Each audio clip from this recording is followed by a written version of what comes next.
पहले आप तिलावत समाप्त कर लें, फिर इसके पढ़ने के जो फज़ाइल और फ़वाइद हैं वो आप तिलावत के बाद समाप्त करेंगे।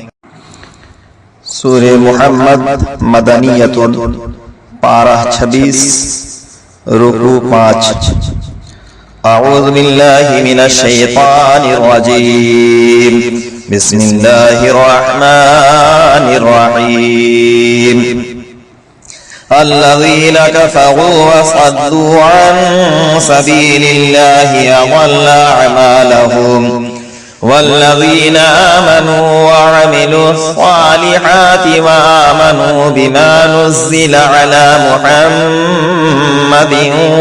وهو الحق من ربهم كفر عنهم سيئاتهم وأصلح بالهم ذلك بأن الذين كفروا اتبعوا الباطل وأن الذين آمنوا اتبعوا الحق من ربهم كذلك يضرب الله للناس أمثالهم فإذا لقيتم الذين كفروا فضرب الرقاب حتى إذا أثخنتموهم فشدوا الوثاق فإما منا بعد وإما فداء حتى تضع الحرب أوزارها ذلك ولو يشاء الله لانتصر منهم ولكن ليبلو بعضكم ببعض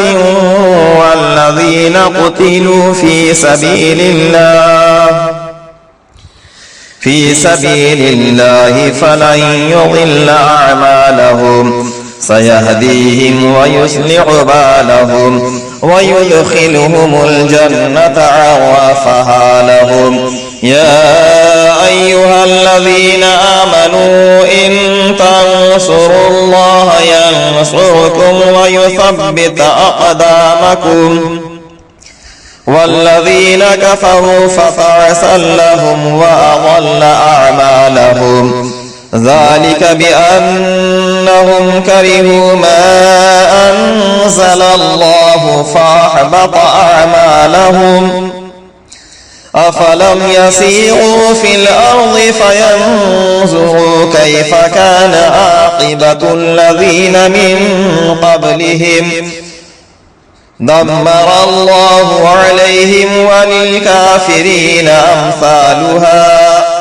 ذلك بأن الله مولى الذين آمنوا وأن الكافرين لا مولى لهم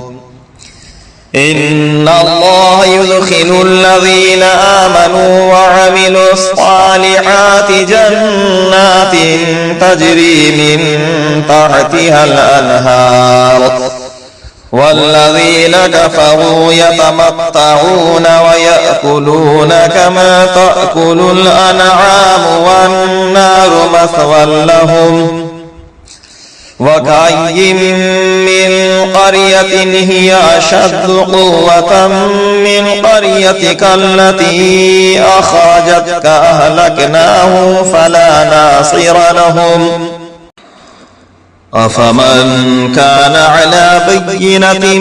من ربه كمن زين له سوء عمله واتبعوا أهواءهم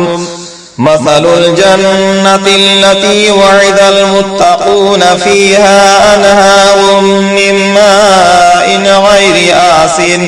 وأنهار من لبن لم يتغير طعمه وأنهار من خمر لذة للشاربين وأنهار من عسل مصفى ولهم فيها من كل الثمرات ومغفرة من ربهم كمن هو خالد في النار وسقوا ماء حميما فقطع أمعاءهم ومنهم من يستمع إليك حتى إذا خرجوا من عندك قالوا للذين أوتوا العلم ماذا قال حنيفا أولئك الذين طبع الله على قلوبهم واتبعوا أهواءهم والذين اهتدوا زادهم هدى وآتاهم تقواهم فهل ينظرون إلا الساعة أن تأتيهم بغتة فقد جاء أشراطها فأنى لهم إذا جاءتهم ذكراهم فاعلم أنه لا إله إلا الله واستغفر لذنبك وللمؤمنين والمؤمنات والله يعلم متقلبكم ومثواكم ويقول الذين آمنوا لولا نزلت سورة فإذا أنزلت سورة محكمة وذكر فيها القتال رأيت الذين في قلوبهم مرض ينظرون إليك نظر المغشي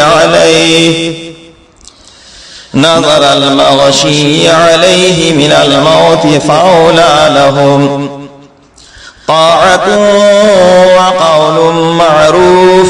فإذا أزم الأمر فلو صدقوا الله لكان خيرا لهم فهل عسيتم إن توليتم أن تفسدوا في الأرض وتقطعوا أرحامكم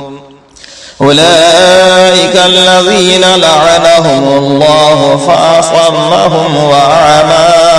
أبصارهم أفلا يتدبرون القرآن أم على قلوب أقفالها إن الذين ارتدوا على أدبارهم من بعد ما تبين لهم الهدى الشيطان سول لهم وأملى لهم ذلك بأنهم قالوا للذين كرهوا ما نزل الله سنطيعكم في بعض الأمر والله يعلم إسرارهم فكيف إذا توفتهم الملائكة يضربون وجوههم وأدبارهم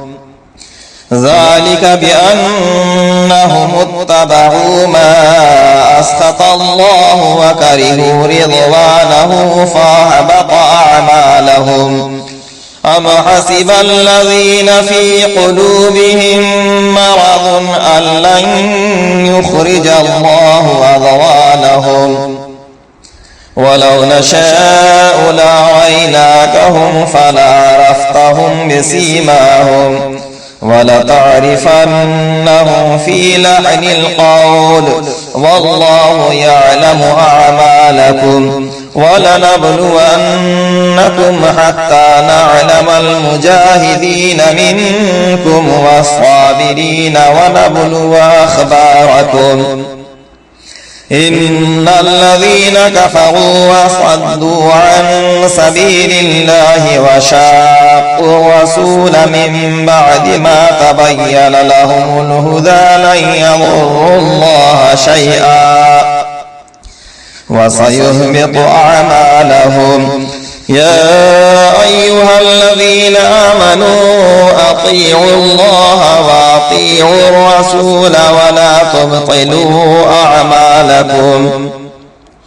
إن الذين كفروا وصدوا عن سبيل الله ثم ماتوا وهم كفار فلن يغفر الله لهم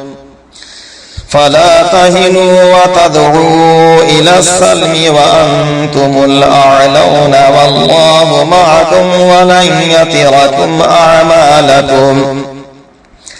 إنما الحياة الدنيا لعب ولهو وإن تؤمنوا وتتقوا يؤتكم أجوركم ولا يسألكم أموالكم إن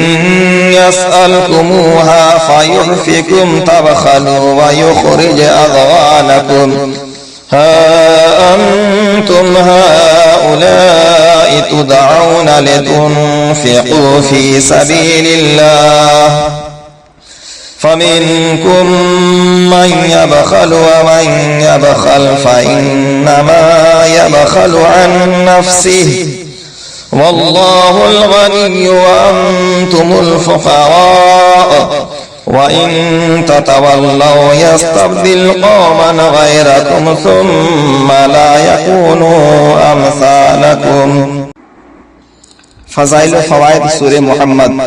अगर किसी शख्स को बुरे ख्वाब आते हों तो उसे चाहिए कि सोने से पहले इस सूरत को एक मर्तबा पढ़कर सोए। इंशाअल्लाह ताला कोई भी बुरा ख्वाब ना आएगा बल्कि अच्छे ख्वाब देखने लगेगा। इस अमल को 11 रोज तक जारी रखे। अगर